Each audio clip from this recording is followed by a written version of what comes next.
Hello, everybody, and welcome. So, sorry, I'm a bit late. I got distracted. So today I wanted to do like this video about how to fix 5e, and I'm not gonna try to rewrite the whole thing, and I'm not gonna discuss like if you think that 5e is a good edition of D&D or not. Like, I'm not a hater of 5e. It's not my favorite system, but it's far from being the worst that I've seen. And I think there's a good game somewhere in there. If it's a good D&D game, that's another debate. But I think there's some clever mechanics that have been included in it. Unfortunately, it's really fine. I really feel like this D&D 5e was a design fighting with itself. Like, they had some good idea, but they always had to pull it back a bit, so they can never really fully commit to making a good game, because like, oh no, people are gonna think it's too hard. Oh, people aren't gonna have enough option. People aren't gonna be powerful enough. So I think there was like this big push and pull constantly that you can still feel in the book today. So, and I know I want to make this video, like I joke in the description below, like say, oh, everybody needs to make this video because everybody tried to fix 5e because it's the big 800-pound guy in the room, and I know that a lot of people, that's what they play because that's what the people around them will play, and they have a hard time finding a group to play anything else. If you announce a group to play 5e, you're gonna find people to join. But if you try to announce a group for 1e, it might be more difficult, or you're gonna get like just old Grognar that maybe young people don't want to play with anymore. And we talked about that at some point, like too old for D&D. We talked about that on the Friday Night Chill stream recently. Anyway, the first thing you want to do if you want to play 5e, first fucking thing you need to do, core book only. Get rid of all this fucking crap. You don't need it. All this other crap that they added, and the more they add, the worse they fucking made the game. Because like I said, there was some good design idea in the design of 5e that have been modeled by some crap. But now it's like the good people, the smart people that were there are not there anymore. And also like the dumbass that put the crap in the game that are in charge. So first thing, before you do anything else, get rid of all the other book. Like, go fucking core book only. And don't even use the old fucking core book. Get rid of those exotic races. They're like, Drow. No, that's not a fucking player races. Dragonborn, not a player races. Get rid of those like exotic races. Even with half orc, and even there, like those, it feel like when I say like there seem to be like some fighting in the design. It feel like those races have been included, but like there's kind of a little caveat. Yeah, those are rare. They kind of like you shouldn't be like too common. But if some people want to play them, they have to put like this caveat. So I assume like probably some people say, yeah, they shouldn't be in the core book. There should be like a special race, maybe an expansion, stuff like that. But some people, yeah, we kind of need to put them in. They were in 4v. I like playing a fucking drow. I like playing a dragonborn. Anyway, and there was like those fucking idiots in the design team, and like a compromise has been reached. Okay, we're gonna put them in, but we're gonna put an asterisk around them. And you see that also like this kind of infighting with in the in some optional rules. Before I want to go any further, also I want to say like what I like about 5e. I think the idea of advantage, disadvantage, and getting rid of all these other like little +2, +5, +3 here and there. I think that's good design. I think that's a good idea. I think and again, sometime, some place you see some random +2 come back. So again, like that's the fighting in between. But I think advantage, disadvantage, good idea. Having everything run off the d20 and having everything that is roll I, that's also a good idea, good design.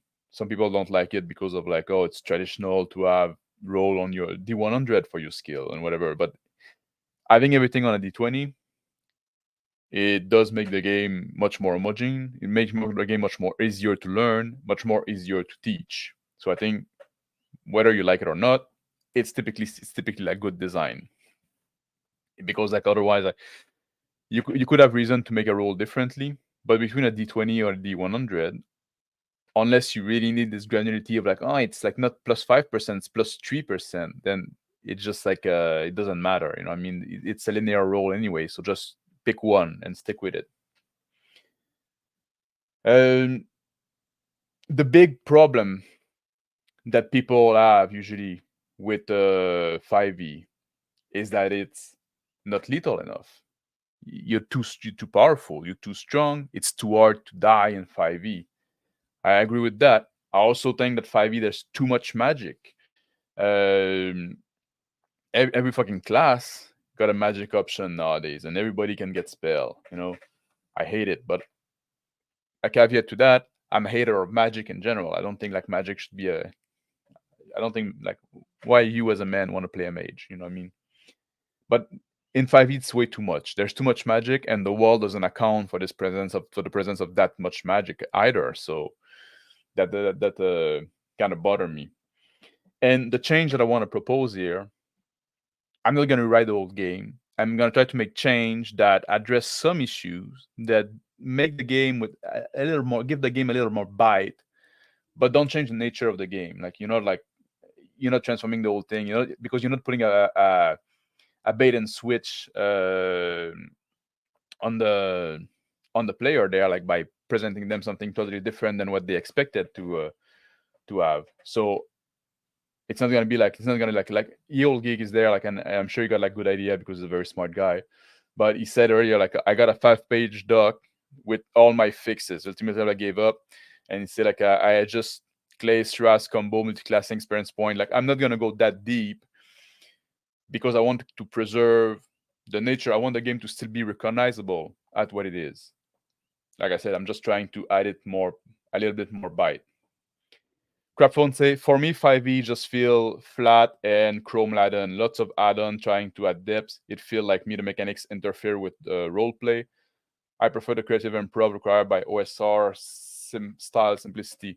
Yeah, and like I said, like I'm not gonna say that, oh, 5e make those change, and 5e is gonna be the best fucking system you ever saw. You know what I mean? That's not what I'm gonna do. Hello Nerdy Ogar, hello Crafting Gamer and Crapphone, Justin.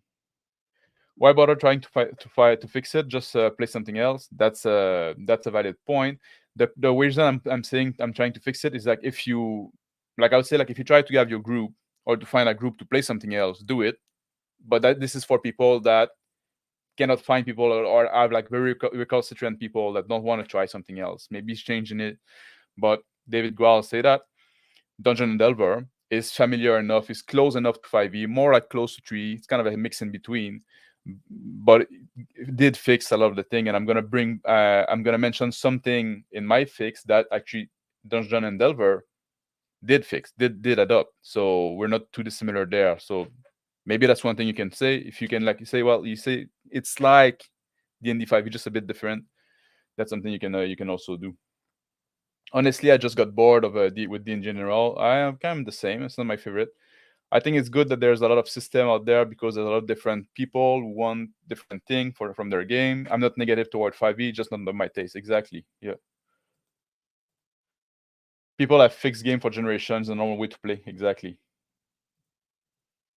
Holy crap! I think you pronounced my last name correctly. Or did I? I'm that's pure luck. I'll probably do it wrong the next time. So, okay, the first change that I would make, which shouldn't be too controversial if you want to bring that to your group, because it is actually an optional rule. It's make long rest a week, make short rest 8 hour.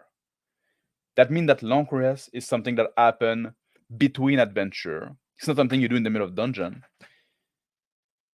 Short rest is your full night of sleep, and it make it that it make it feel that the damage that you take is much more real, much more serious. And some people try to say, yeah, oh yeah, but we got, some people try to add like a different type of rest, where like, yeah, no long rest, but then you can regain your spell in 8 hour, and then don't fucking do that.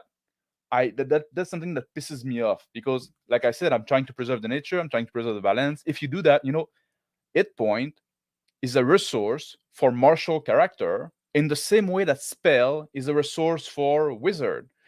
The game is already unbalanced toward magic user. Magic user got a big edge versus martial character. if you try to say, oh, we're gonna make hit point regain slowly to make it more lethal, but you can regain your spell on a short rest, then you just fucking make the magic user even more powerful than they are already. Stop fucking doing that. That's crap design. Make like the fucking mage. You need time to prepare those spells. You need time to get the component together. You need time to place them in a little pouch, whatever you need to do. You fucking regain your spell when you take a week of adventuring between going into the dungeon, not during a dungeon. You don't have your lab with you. You don't have like anything to prepare your thing. So, and the same thing with the hit point. You need fucking healing take time. If you do this, that already fixed a lot of the issue from 5e. And I heard like designers say that when they tested the game and they balanced the game, they balanced it for 6 encounter a day. Nobody's gonna do 6 fight in a day. Like people do 1, 2 fight and then they take a long rest, or they do 1 fight, take a short rest, take 2 fight, 2 more fight, take a long rest. You know what I mean? It's like the one encounter a day adventure type. But when they say a day, they say per long rest. So if you make your long rest a week and your short rest a night, then suddenly you're gonna have your 6 encounter per long rest.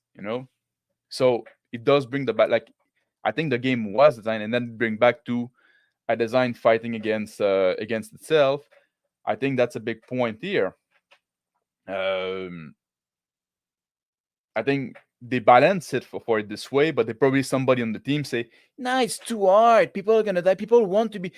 I cannot regain my spell. That bullshit." There was probably like some faggot like on the team that had a lot of like, sorry, I got passionate there.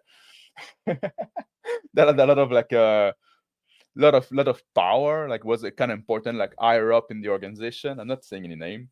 That and I don't have any proof for that, but that's how it feels when I read this rule set there. So first fucking change, use this optional rule.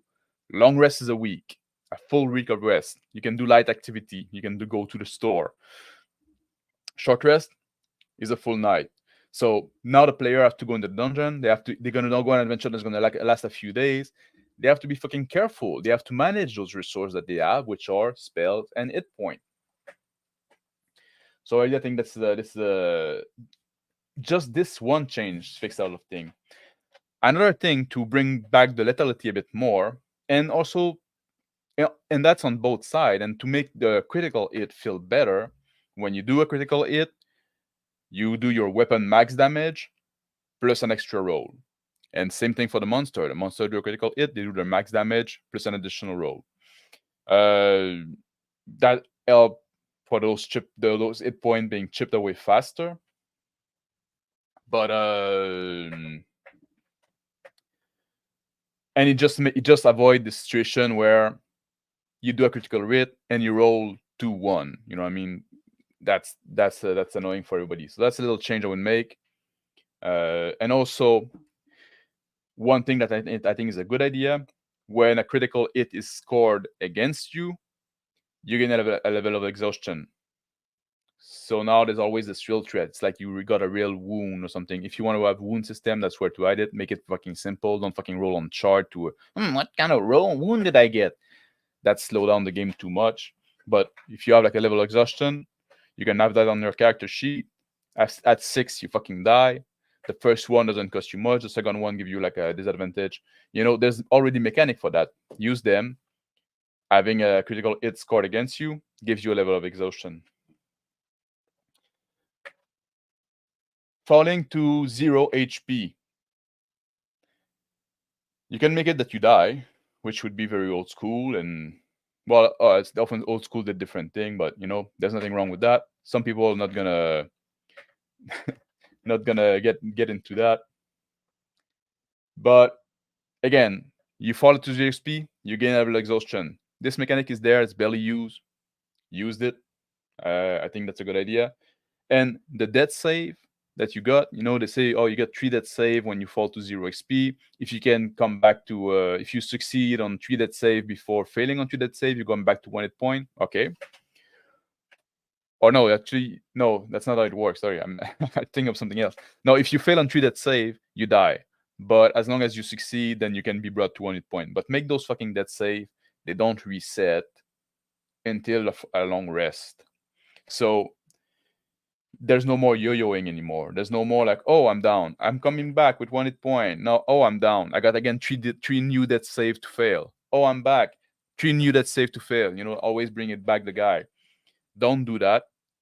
You mark those death save. They get unmarked. The death save that you fail, they get unmarked after a long rest. That's what the chat is doing. I got a bit passionate there. Yeah. Oh man, I'm behind. Craphone say, good point. In the game called The US Civil War is on its 3rd edition. Oh yeah, talking about fixing the game all the time. I've been working on a 5e rework to prove the point, and its main strength are that it's very, very easy to design for so simple in action, bonus action, reaction is very workable, action economy. Yeah, there's some good idea in there. I skimmed through that book. I'm pretty sure you could find more enjoyment bashing your head against the wall. No, it's not the worst. Like I've seen so much worse, Justin. I read a lot of system. I've seen like very bad one. Key point for all my fixes. I still end up dumping a 5e. Now it's OSC, Tulu, and MERP, and I'm happy with that variety. Yeah, there's nothing wrong with that. David Guile say, true, though similar to what you went through, it gets to a point where you pretty much created your own game. And that's good too. A good part about Authentic Tulu is that monster combat is easy. We shoot the shotgun. Okay, yeah, you're dead. Yeah. There's no fucking around with that. Are you saying long rest for a week, still heal all your HP? Yeah, I would keep that. Like I said, it's not my favorite way to do it because I like lingering a long time injury and stuff like that. But like I said, here what I'm doing, I'm trying to preserve most of the nature of 5e. I'm not redesigning. Like I'm fucking designing my own game. I do stuff differently. But there, like I'm trying to preserve the nature of the. I like the 1 week long rest. Yeah, and I got no credit for that. I think that's an optional rule, but I think it was supposed to be the base rule. Only roll dice when the outcome's uncertain. That's in the GM advice. Yeah. Hello, Flady. Flady1. Let those players know they are cosmically insignificant. Oh yeah, that's for the Tulu thing. It doesn't matter. Yeah. And following to the long rest, do you only regain HP after the end of the week? No healing at all over the course of the week? I would say so, because like you have to do full week of light activity. So only after you completed a full week of basically like rest, no activity, light activity, that you regain your HP. If you were like 3 days in, I guess like those would count because like you got like those nights, so every night you can get like a short rest. So maybe you deal them like, oh, you got a short rest. But the idea is like if you get interrupted and then you get into a fight midway to the week, like then, well, your wound reopen, so you don't get the benefit of the long rest. That's the way I would do it. If you get interrupted for a spell, maybe you could say like, well, that day is wasted. You need like 7 days of rest. That day maybe is wasted. You have to go back. But the idea is to, like, especially like when you do a campaign that where the time goes by, and that's something I talked about you should do. The world doesn't stop existing, it doesn't stop moving on when the PC are not around. You know what I mean? Like the world doesn't exist just for they're not waiting until the PC are 20 feet around, like 20, like in the world doesn't just exist in the 100 feet bubble around the PC.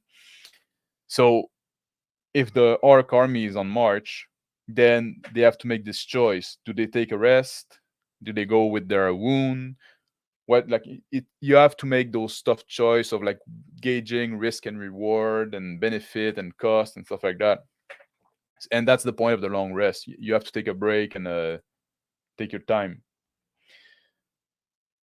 I got so into it that that I started speaking French. Did I speak French?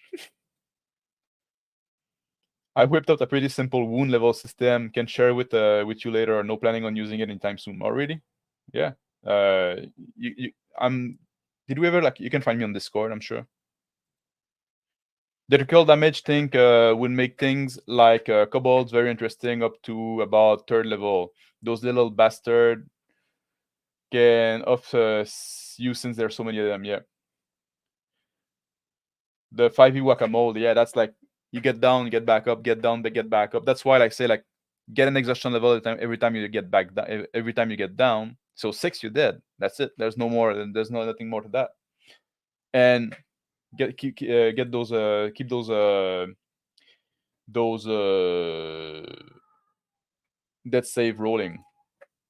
How about imposing a permanent scare or injury when you hit points and when you hit 0 hit point and recover? Yeah, I like that, but like I said, I'm not trying to add too much to the game. I'm trying to go just with I think it's a good idea. I think the game would need that, but here it's not about like bringing all new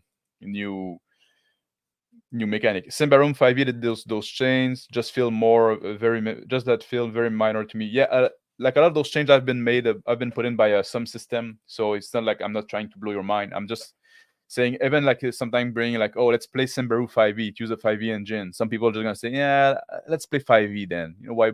Just like sometimes it's easier to sell it just back. You just try those home rules. So, you have to look with your groups. Yeah.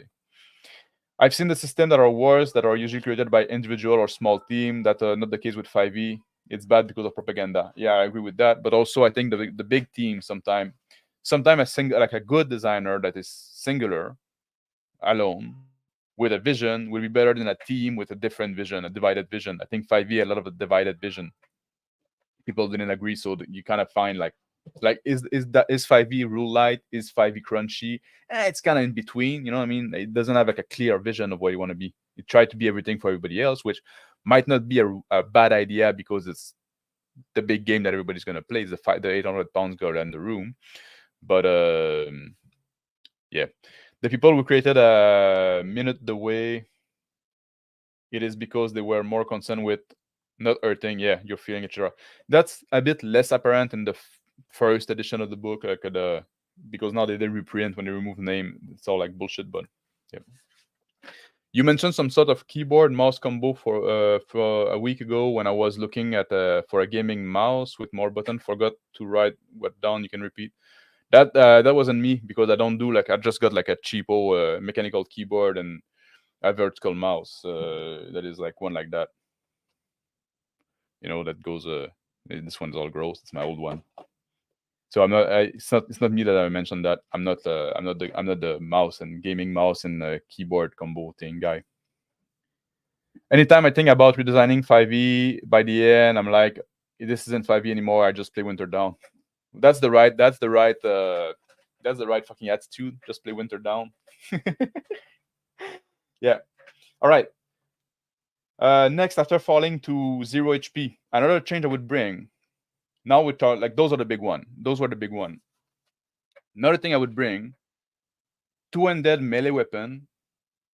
Add your strength bonus twice, so it make them a little more appealing. It gives a little more choice if you're having a shield or a 200 melee weapon, and also it make them more appealing versus fucking finesse weapon. There's too many finesse weapon, and the finesse weapon are too good.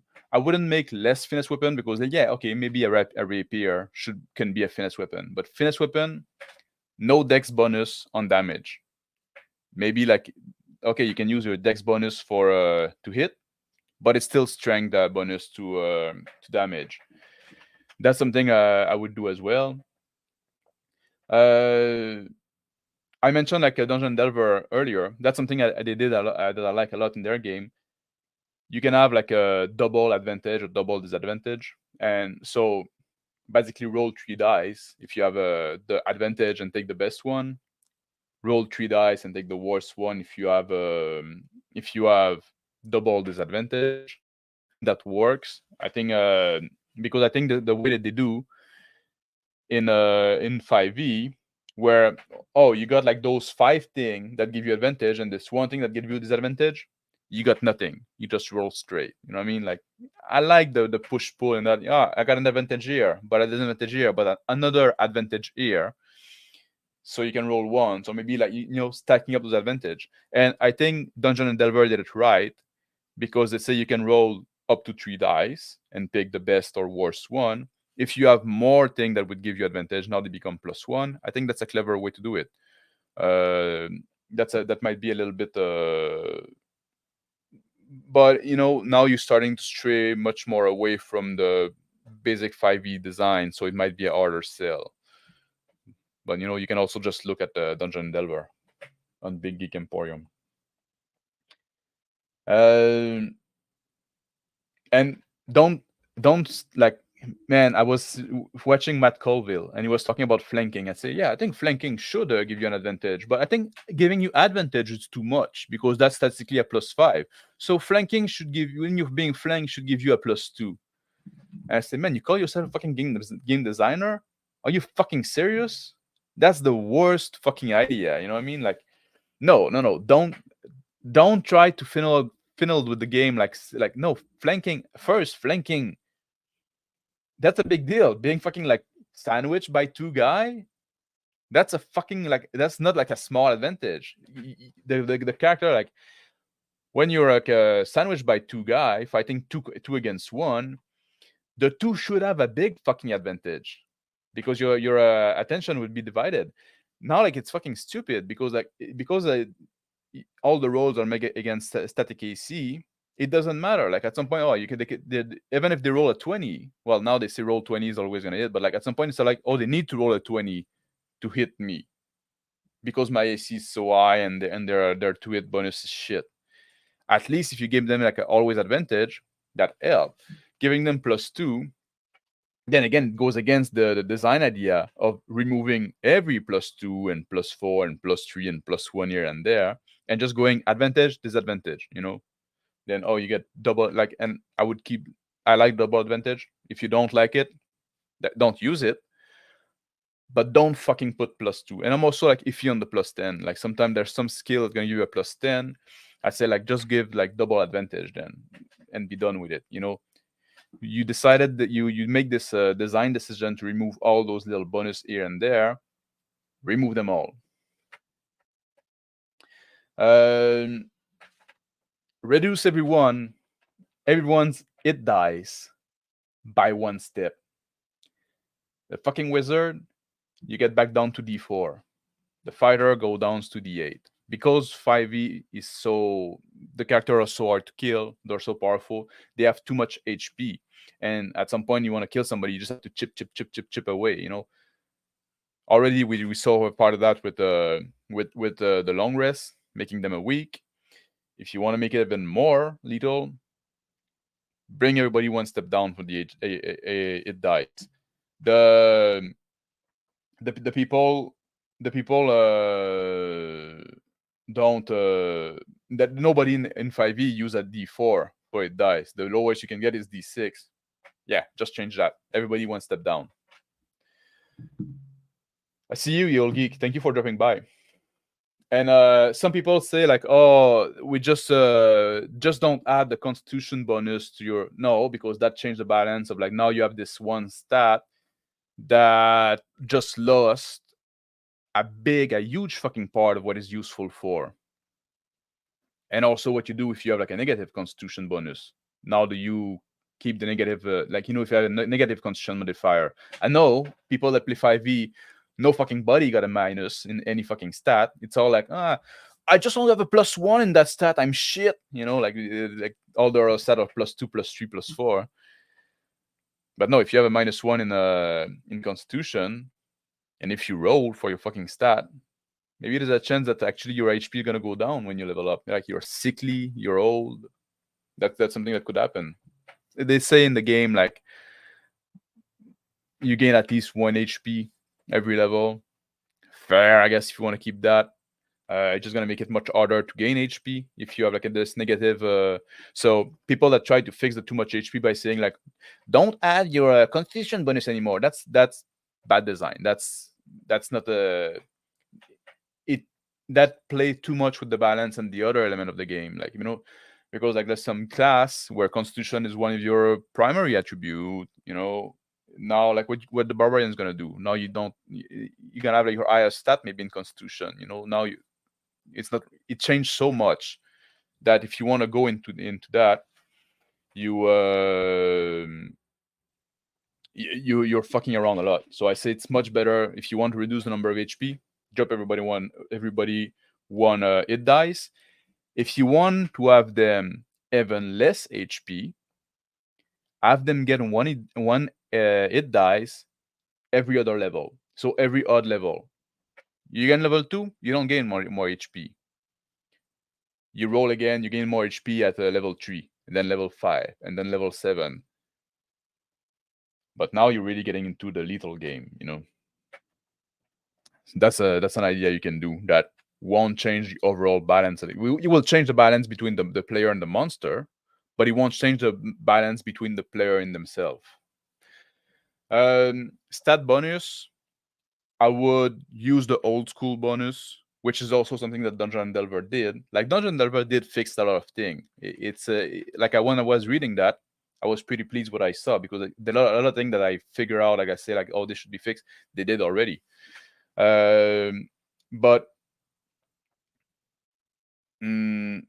yeah, so use the old school, like, because now in D&D 5e they made those stat bonus linear.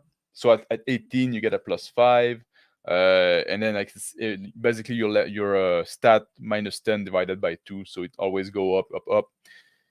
It make it much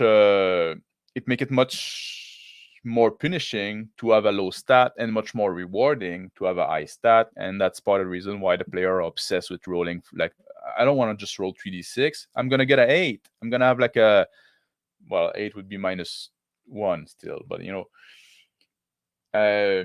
if you use the old school stat where 18 just give you a +3, 16, 17 is a +2, 12 to 15 is a +1. So now, like, you see, the range increase slowly, and then like 9 to 12 is a 0. It's more like a curve, you know. Your bonus is more like a curve, and the bonus is really what matter. The score doesn't really matter. It's the bonus that matter.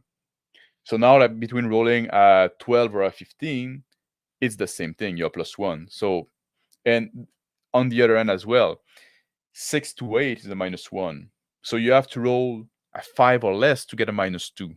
So it allows you to it crunch down the power level quite a bit. Well, quite a bit. A bit. It's not that much, but it's enough, and it allows you to have your player roll, not have to do those crazy roll or do the fucking point buy, you know, where they all want to roll a bunch of die and take the best one. Yeah. What else? Multi-classing should be limited. Either you say no multi-classing, which would be my preference, or maybe you want to do, if you want a multi-class, you can have a 10% penalty on your experience for every class that you take. So a bit of a punishment that would mean that people won't level all at the same rhythm, and that won't work with milestone leveling, which a lot of people use. So I would say just don't multi-class. That's an optional rule anyway. So that's all right. Angar is in the middle of so maybe it's gonna be less Angar after that. Cooking, not paying much attention. Chili day, that's good. David Gual say making finesse and add dex to damage makes dex even better than, yeah, and dex is really like a fucking, like, it's the god stat nowadays. So yeah, I pointed out during a 5e playtest, it's stupid that one bad thing just wipes everything out. Yeah. I never heard of this WinterDarn do you speak of. Is it some sort of supplement for the book of erotic fantasy? It takes the old book of erotic fantasy and make it even more deviant and completely turn it to 10. You have the link in the description down below here if you want to check it out. My fix to lower dex dominance, remove the rapier and remove studded leather armor. Yeah. And also, like, you know, even like removing the rapier are much later. Like, oftentimes we play like this kind of like a high medieval fantasy. Rapier is like a Renaissance weapon. So removing the rapier that also fit thematically, but people want to play those swashbuckling pirate. So ganging up on your opponent in general should give a bonus of some sort. Yeah. And giving advantage would do it. And if you do the double advantage, maybe give If you're like 3 against 1, then every of the 3 got double advantage. Now we're talking. Now the people have to think about. They think about how they're doing. It's early to be alive, is it? The base Fallout 4 mod has already been deleted for the Nexus mod. Yeah. That we. Oh, the one by American Krogan. I like American Krogan. I thought that was like a. I thought that was a big endeavor for not much, but what about just making Constitution modifier playing only once to your HP total? Yeah, I talked about that. It does change the balance quite a bit. Yeah, I see that. I have no idea what you're talking about, nor do I really care. I know what you're talking about, Doodle Squatch. That's a good book. That's for Dungeon Delver, so Flady and Flady1 approve. Part of the issue with modifiers is that the modern D&D has a hard set math progression. I think that they wanted to clean up thing, make it like more algorithmic, but there was still an algorithm for the other way. It's just like a little more complex one, and they didn't understand it. You're supposed to have this or that modifier by this or that level. Get rid of the assume modifier by level. Yeah, I think like I don't think things should be balanced. I think you want to challenge your player, so you need to be fair, not necessarily a balance. You see this big monster, don't assume you can kill it. But that's and this is like this trying to make things fair and all. I think it brings a lot of this player mindset of like, oh, the monster is there, I can probably defeat it because it's probably of the appropriate challenge rating. No, it's there because it's logical for him to be there. Never understood why 8-point increase your level goes up. I guess the idea experience make you tougher. Well, it's because like 8-point or they're not really like your 8 points. Not really like it's they should have called it 8-point. Really, it's it's it's almost also like your stamina in a way. Like you fight, you block those hits, you get tired, you get sloppy. As you get more experience, you get more of that. So I think that a big part of it is this kind of abstraction. It's not like wounds. They're you can block it that many times before you get killed. That's the way. But now people say like, oh, you lose 5 hit points, the blush gushing out. So they make it very physical, but originally they're made to be more of an abstraction. They almost got you. They drained you a bit. That's how it is. I perceive it as something like combat experience, but that does break down in certain situations. Yeah, exactly. Especially with falling damage and stuff like that. It's kind of like it tries to do two things at the same time. Some people have cheat day. Angar has cheat day. Chile is good though. The best way to play 5e is to play something else, but that's not always an option. So we talked about that earlier. Hello, James, by the way. Yeah, people talk about 8-point now. That's always a big. That's always a big topic for discussion.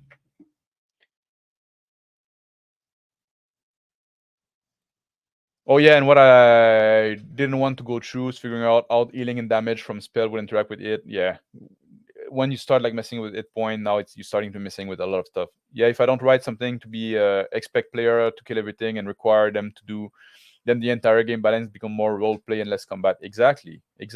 Like they have to fucking use their head. They're not just like a.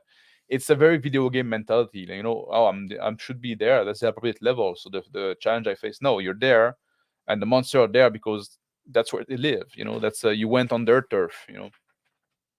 Especially with the Bethesda game where everything's scaled with your level. A bunch of stuff. Yeah, exactly, for the flanking. All right, now the next thing I want to talk about.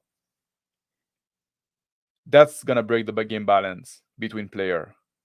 It's gonna be quite controversial. So that's not gonna be for every game. But if you can pull it off, I think it makes a better game. I already said there's too much magic. Everybody got fucking spell and shit like that. And I have a bias against magic. I don't fucking like magic user as player. One solution I would put for that, raise every spell level by 1. So no more cantrips. All those little cantrips, there's level 1 spell nowadays. You don't have any cantrips anymore. You got a certain number of level 1 spell per day. Well, then you can cast those cantrips that are not level 1 spell. No more level 9 spell, because all those level 9 spell are pushed to level 10. The level 8 or the new level 9. So those spells that are level 9 that are very powerful, you don't have access to them anymore. You cannot learn those spells. And yeah, this does unbalance. And like I said, the game is already unbalanced in a way in favor of magic user. That would break it to make it in favor of a martial class. Uh, Maybe a little more unbalanced than what it was. Like I said, it's not like the game is balanced right now. Like everybody, like magic user are much more powerful, much more dominant. But and also because we reduce the hit point of everybody, like reducing the hit point of a martial class is much more significant than reducing the hit point of a wizard. So if we reduce the hit point of everybody, it's also fair to reduce the access to magic of magic user. So get rid of those fucking cantrip. Well, don't get rid of them, but now those are your fucking level 1 spell. All those level 1 spell, the level 2. Everything. So you push everybody's hit dice one step. You raise every fucking every spell one level. Now we're playing. Now we have like a game that's gonna be interesting and challenging. Now we're gonna have like this, and it's gonna be much more easier to make a world that has a lot of verisimilitude, because you don't have like this magic running around like everywhere that you can cast at will as much as you want. Yeah. I'm not a big fan of the proficiency bonus, like the fact that it's binary, you're proficient on something or not. That's not something I could change. Like I played with it a bit at some point, trying to see how I would change it, but it'd be like too much of a change, and too deep of a change to fit in this video. Like that. Like if you do that, if you get rid of the proficiency bonus and you try to go skill point or stuff like that, now basically you're writing a new game. I'm trying to make a just like simple change that can be explained. All those changes basically can be explained in one sentence. That's what I'm trying to do. Like you can do like bullet point, like, oh, we do this, we do that.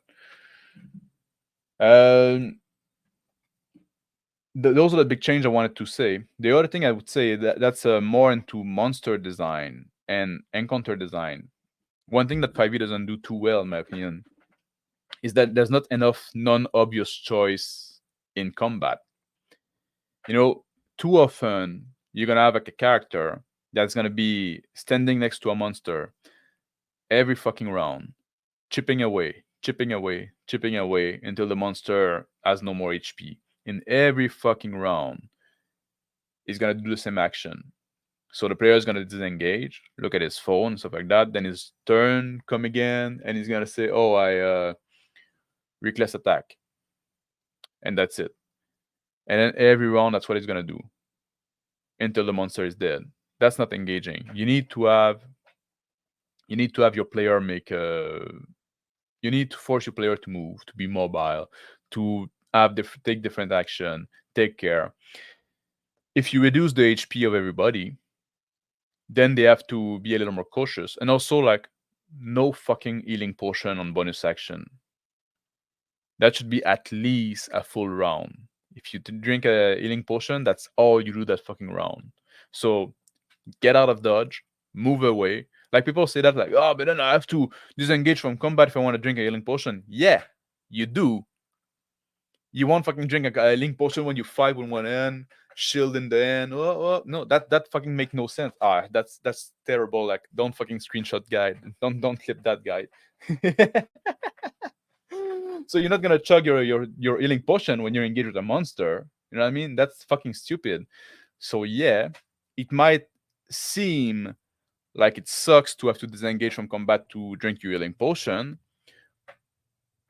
but actually that's gonna make the combat much more fun, because now you have to think.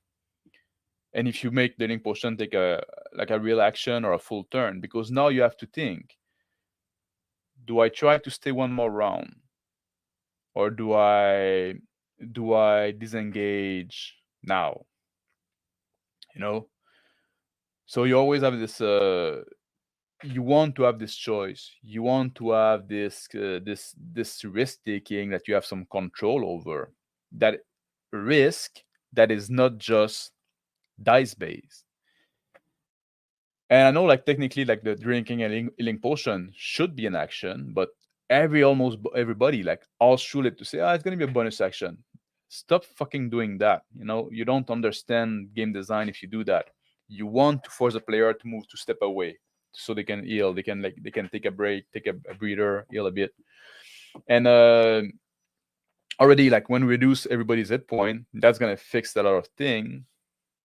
And if you ever want to have, like, a healing potion, that's another question. Having less magic, that's gonna fix a lot of that stuff, because now they have to think more when they engage within the fight. They cannot just, like, sit there on autopilot basically and just, like, chip away. And if you use the double advantage, double disadvantage, then that also adds, because now the reckless attack, you give advantage to everybody attacking you. What if they get advantage from somewhere else? Now, like, they have a fucking 3 dice to roll to hit you, and if they make a critical hit, they're gonna do their max damage plus another roll, and you're gonna get an extra exhaustion level. Now even the barbarian has to think, do I really want to use my reckless attack? Is there other thing that's gonna give him advantage? Is there a thing that's gonna give him disadvantage to cancel the advantage I gave him? Now it becomes something that is situational instead of something that you use all the time systematically, because, like, well, I got a lot of hit point. What does it matter? I got more hit point than he does. So I'm just gonna reckless attack, and when I run out of hit point, the healer is or I'm gonna chug a healing potion and bonus action, or then after the fight, we're gonna do a short rest and I'm gonna roll a bunch of dice, or a long rest. So just by making, like, because, like, this reckless attack, it's not a bad it's well designed, but it doesn't work with too many H point, too easy to heal, because now there's no choice. It's just like, it's just mindless. You just do it systematically. If you look at actual play or live play, whatever it's called, of people playing 5e and there's a barbarian in the group, that's what it's gonna do every fucking round. Unless you got advantage somewhere else, somehow otherwise. And one thing that should have is a big monster should have action that's gonna trigger on the next turn. Either something that they start doing willingly, that you can tell, like a telegraph, and then it's gonna be a big thing that's gonna happen on the next turn. So people have to get out of dodge, move away. Maybe they want to soak it. Maybe they want to dodge it, or just to break the monotony of combat. Or you can have something like, when they take the action, if something happen, like maybe they can roll a dice after, and then, okay, now this thing's probably gonna come next.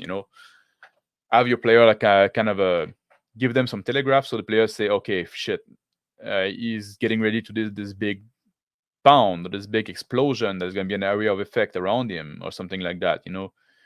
So it's not just like a random chance. It's not just, the players have a chance to see something that's gonna happen. They have a chance to react to it. I think that's something that is missing a lot in 5e, in the design monster. When you make your custom monster for 5e, that's something you should add, you should consider. The idea is just, like, to force the player to move, to change the situation of combat all the time. Even if you do, like, if the monster can impact the environment, stuff like that, that's a good idea to have also. Maybe you can break the ground, create fissure, like raise firewall that's gonna stay there for a while. Break visibility, break the reach. That is not just and by default, when you look at the monster manual, there's not enough of that. But have something on a delay, like, okay, did that, this is gonna happen. Now you have a chance to react. Because if you don't give the player a chance to react, they don't have a choice to make. The thing just happened, and then they deal with it. They roll some dice, they make some save and stuff like that. But it's important to give your player always this choice of, like, how do I want to deal with this thing happening? How do I want to do with how do I assess this risk? Do I want to take the chance to, like, am I gonna do like high risk, high reward? I'm gonna play it safe, and especially if you when you make the game more lethal with the change we talked earlier, that's something that missed a lot. But that's something that even if you take nothing else from the game, you can add when you design your own monster. Do something like that. I think that's about what I wanted to talk about today. I'm just gonna look at the chat if what people have to say. I hope this is gonna be helpful to somebody. And yeah, obviously, you can just play another game if you can. There's plenty of options out there. I made this video for people that cannot convince their group to play something else than 5e. If you have better luck, just saying, let's put those few house rule in there.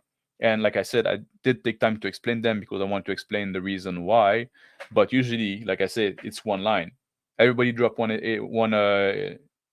it dies type. Every spell is raised one level.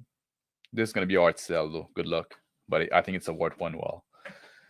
And you can stack up advantage. Those are those can be like put in bullet point, and if you can like get your player buy in on it, you're gonna have like a much more interesting game, in my opinion. Well, at least it'd be more to my taste, but taste can vary.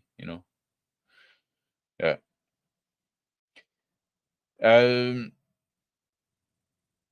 Markman say, yeah, if you don't write something to expect player to kill everything and require them to do, then the entire game balance become more. Yeah, I thought I said that. I was there. Yeah, especially if you're fighting a bunch of stuff. Exactly. Like you need to be clever. You try to isolate them, don't engage them all at the same time.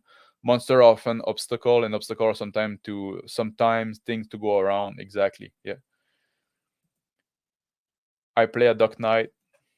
I don't know what the obsession with duck in RPG. Like, there's a bunch of like, oh, you and all you have like this duck class, this duck race, and all those games. Like, what's with duck? Why people are obsessed with duck? I don't care about ducks. They're good food. Magic is common to make playing magic user fun. If you reduce magic, you should give magic user other capability that would be fun to play. No, just play a martial class.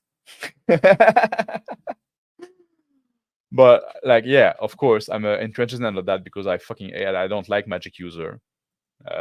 So that's why I put a big caveat on this one. If you raise every spell level by one, it does gonna make a magic user suck a bit more. But we are reduced everybody's HP, so that makes martial suck more.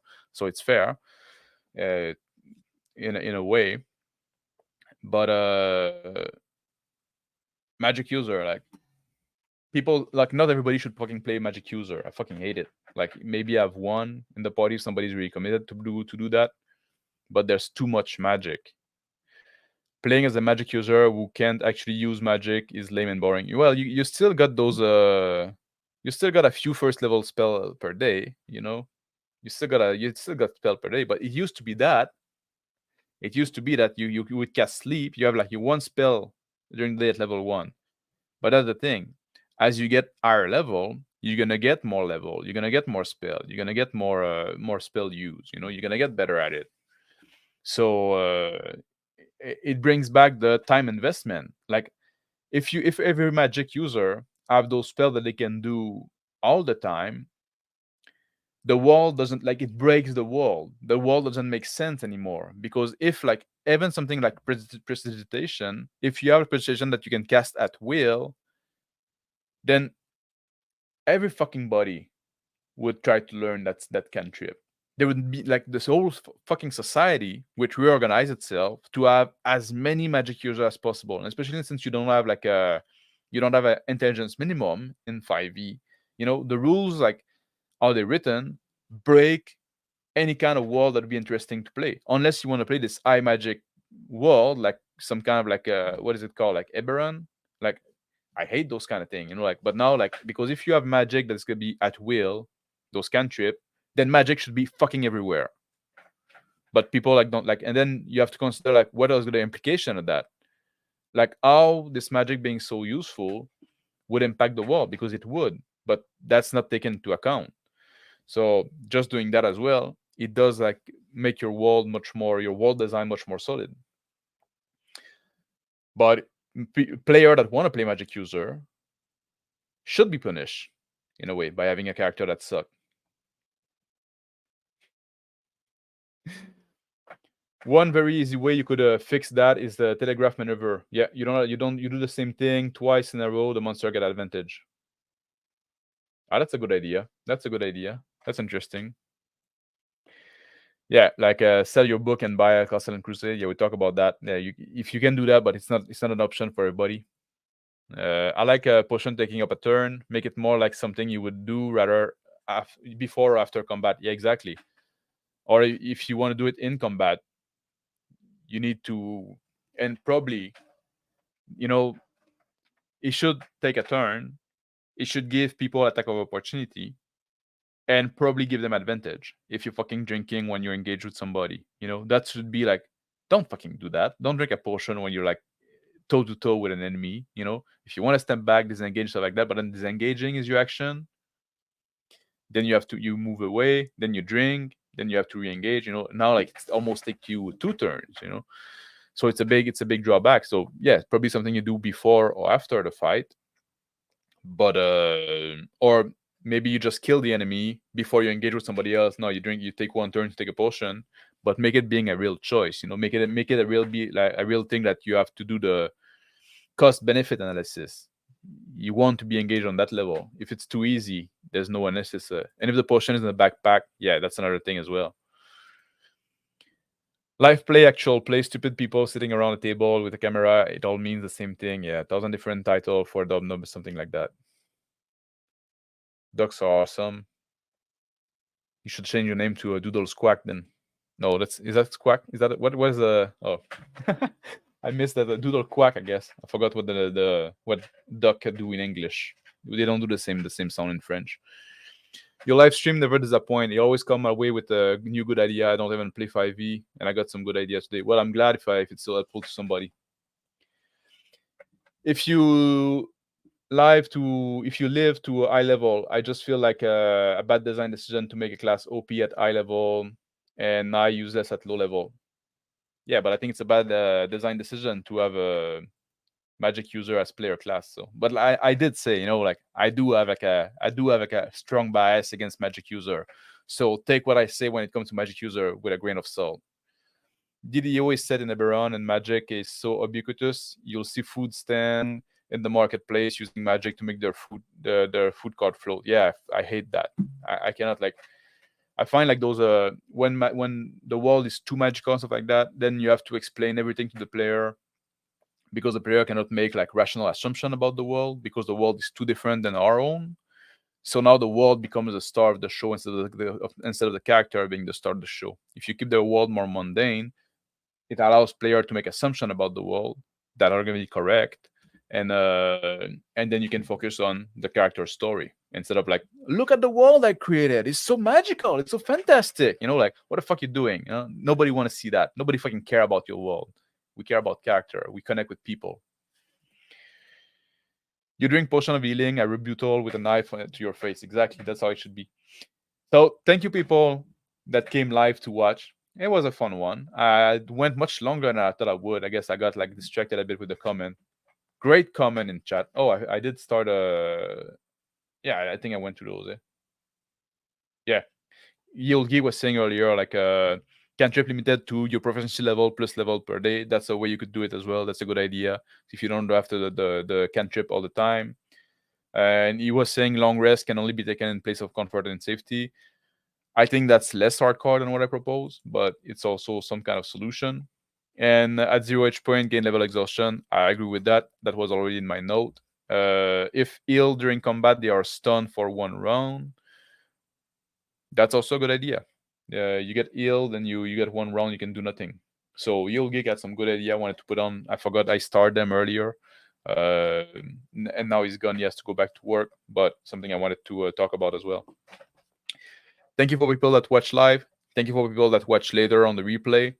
And that's it. Have a good day. Take care. And that's all I have to say.